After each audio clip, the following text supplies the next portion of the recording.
Welcome to the video. The gang's all here. It's been a while since we did a reading, so I'm going to do that. We are going to go ahead and say that we hope please get well soon. A little vintage bouquet there with poppy and daisies and fern. Thinking of you warmly and wishing you a speedy recovery. Whether it's whatever's going on with you, if the plumbing went out, that too. All that can be rough to deal with. So whatever aspect you're dealing with, the storms, the fires, your spiritual well-being, your physical well-being.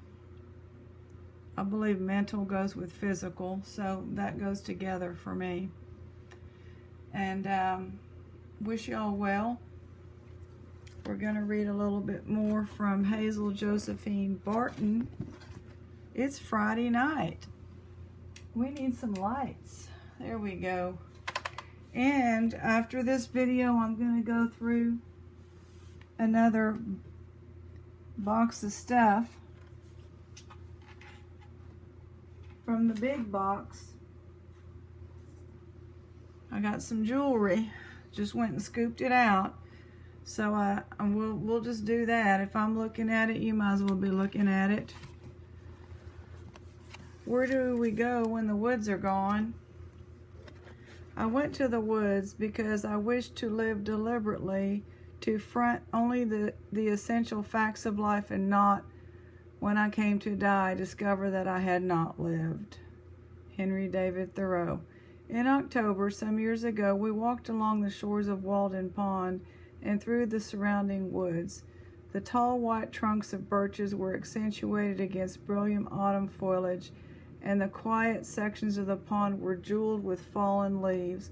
The location and dimensions of Thoreau's cabin, long gone, have been indicated with concrete slabs. How incredibly small it was. Our nation, said Thoreau 1.5 centuries ago, lives too fast.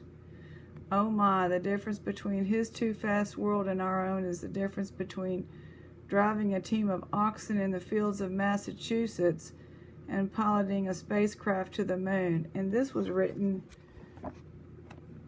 it's even gotten much worse.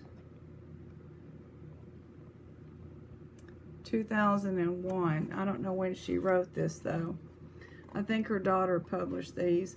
Most of us cannot leave our houses in 30 minutes time, walk into the woods where in that special silence we could meditate on whether or not we are really living. Or perhaps for an hour or two, rid ourselves of the stress of daily routines which Thoreau so graphically depicts as error upon error, clout upon clout. So what to do with our anxieties, frustrations, fears, the nagging problems, minor and major and in between, that beset us? I take them to the woods where for a time I can erase them from my mind, and since I have no real woods, I must create them out of what I do have. I can, for example, retreat into music or reading or needlework, or, I hate to admit it, television.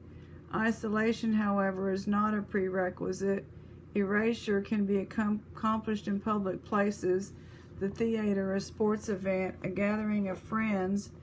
Sometimes I wander happily for hours in the wilderness of a shopping mall, observing the variety of strange creatures in that habitat, at peace with the knowledge that I am one of them.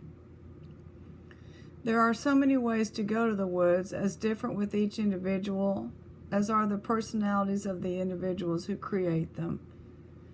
And if all else fails, there is nothing like throwing up your hands, saying, to heck with it all, and finding a comfortable place to take a nap. I have never had the option of finding an isolated spot, building a cabin, and living there alone for a couple of years. As a matter of fact, much as I love the woods, the real ones, I don't even want to do that. To be sure, I fuss and stew and complain about the distressing things that go on in my little world, but still there are so many wonderful things here. I have no desire to withdraw from it. which indicates that Thoreau and I are poles apart in more ways than one. Optimist that I am, I cannot really believe that the mass of men lead lives of quiet desperation. I do, in fact, believe that many people find their woods in the work they do, and that surely even some who do feel trapped between 9 and 5 find joy outside those hours. The 150 years between the cabin on Walden Pond and my river shack on the Blanco have leached out whatever pioneer spirit may have driven my ancestors, and I have become what Thoreau decried, a person enslaved by possessions and an addiction for creature comforts. Happily enslaved and finding, in the words of the Walden poet himself, at least one point of similarity in our lifestyles.